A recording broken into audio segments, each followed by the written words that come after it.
আমি আজও জানি না কেন আমাকে ট্রাম্প কার্ড বানানো হয়েছে, আমার জুয়ার গুটি কেন বানানো হয়েছে, আর কেনই বা আমার উপরে এত টাকা ইনভেস্ট করা হয়েছে, কার এত কালো টাকা যে আমাকে এত টাকার বিনিময়ে ফেল করানো হচ্ছে। 3 লটে টাকা মারা হয়েছে, 284 জন শিল্পী কিনে ফেলা হয়েছে।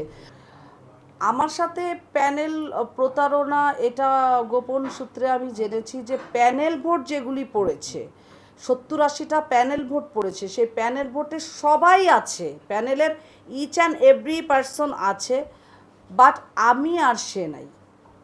মানে আবিরের পলির জায়গায় আবিরের সিল পড়েছে, প্যানেলের অন্য সবাই কিন্তু আছে, আর তার জায়গায় মারুফ আকিব, না মারুফ আকিবের সিলটা পড়েছে, আর সবাই প্যানেলে আছে। এটা আমরাও জানতে চাই আসলে আমি কেন টার্গেটে পড়লাম, কেন এত আমার উপর কালো টাকা ছিটিয়ে আমাকে ফেল করানো হলো, আমি কেন এত মানুষের ঘুম হারাম করা একজন নেত্রী হলাম।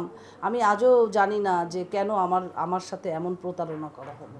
আমাকে কথিত এক নায়িকা বলেছে যে আপনাকে বুঝতে হবে একটা পক্ষ আছে বিপক্ষ আছে, যে আমি ইলেকশনে হেরে গেলে আমি এটা মেনে নিতে পারি না। হ্যাঁ, তো আমি কিন্তু এর আগে ইলেকশন করেছি টোটাল, এই শিল্পী সমিতি করলাম 2বার, আর ফিল্ম ক্লাবে করেছি আমি ইলেকশন টোটাল 4বার।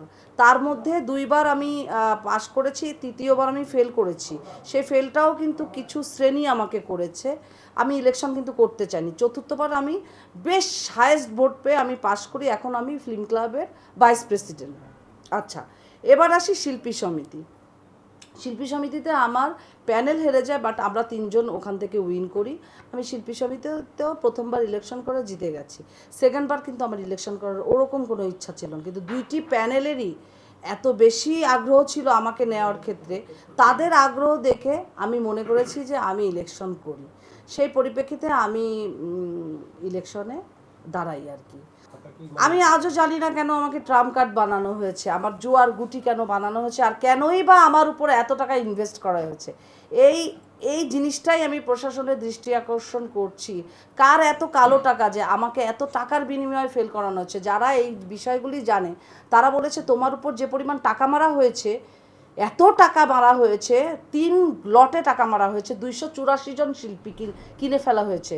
টোটাল 480 জন শিল্পী ভোট দিয়েছে, তার মধ্যে 284 জন শিল্পী তারা কিনে ফেলেছে, অর্ধেকের চাইতে বেশি কিনেছে। এখন এই কালো টাকার উৎস কি, কিংবা এই কালো টাকা যে মেরেছে, যে প্রার্থী, আমার প্রতিদ্বন্দ্বী প্রার্থী যে আমার উপর এভাবে টাকা ছুঁড়ে ফেলে আমাকে ফেল করিয়েছে, তো আমারও একটা জানার ইচ্ছা যে কেন এটা করেছে, আর এই টাকার উৎস কোথা থেকে, এত টাকার উৎস কোথা থেকে। আচ্ছা, আমি আপনাকে এই নির্বাচন, যেহেতু আমি 2 ইয়ার্স শিল্পী সমিতিতে ছিলাম, ওখানে নারী নক্ষত্র কি হয় সব কিন্তু আমি জানি। আমাদেরকে যখন নেওয়া হলো, আমি যখন প্যানেলে দেখলাম যে প্যানেলে যারা যারা নায়িকা শিল্পী যারা ছিল, তার মধ্যে জলি বেশ মানে ক্যাম্পিং করেছে, আর একজন ছিল শিরিন শিলা, আর একজন ছিল আমি ছিলাম, রোজিনা আপা ছিল, আর একটা মেয়ে ছিল ওই যে ক্যারেক্টার আর্টিস্ট করে, মানে আইটেম সং টং করে। হ্যাঁ, জেসমিন। তো রোজিনা আপা আমার সাথে কথা হয়েছে, রোজিনা আপা একটু ট্রিটমেন্টের কারণে দেশের বাইরে ছিল না, আর বডি চেক আপের জন্য উনি গেছিল। মাঠ পর্যায়ে কে আছে 4 জন আমরা, তার মধ্যে শিরিন শিলা মাঠে আসলে ওরকম জমে না, আমি দেখেছি যে ও জমাতে পারছে না, এবং কিছুটা জলি পেরেছে। জলি কিন্তু শিরিন শিলার থেকে মাঠটাতে অ্যাক্টিভ ছিল।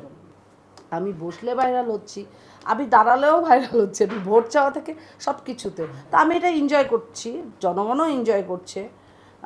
তো এটা মনে করেন যে নির্বাচনের প্রচারণা হিসাবেও আমি দেখেছি, কিন্তু এত সুন্দরভাবে তখন কিন্তু কমিটেড, ভোটাররা আমার সাথে কমিটেড, তারা আমাকে ইলেকশনে ইলেক্টেড করবে। আমার তো কোনো আমাকে ভোট না দেওয়ার তো কোনো কারণ দেখি না। আর আমিও জানি না, তখনও জানি না যে টাকার খেলার চক্রে আমি পড়ে যাচ্ছি, আমি কিন্তু জানি না। একটা মানুষ ইলেকশনে আমার প্রতিদ্বন্দ্বী যে সে উপহার সামগ্রী দিতে পারে, কিন্তু এইভাবে তো টাকা ছিটাতে পারে না। টাকার কাছে কি প্রকৃত শিল্পীরা প্রতিনিয়ত হেরে যাবে? দেখেন কতগুলি প্রকৃত শিল্পী এবার হেরেছে, একজন রোজিনা আপা হেরেছে, একজন নতুন আপা হেরেছে, আমি হেরেছি, ববির মতো নায়িকা হেরেছে, জলি যে এত অ্যাক্টিভ ছিল সেও হেরেছে, রিনা খান আপা হেরেছে। দেশে দেশে সবার সাথে দ্য নিউজ।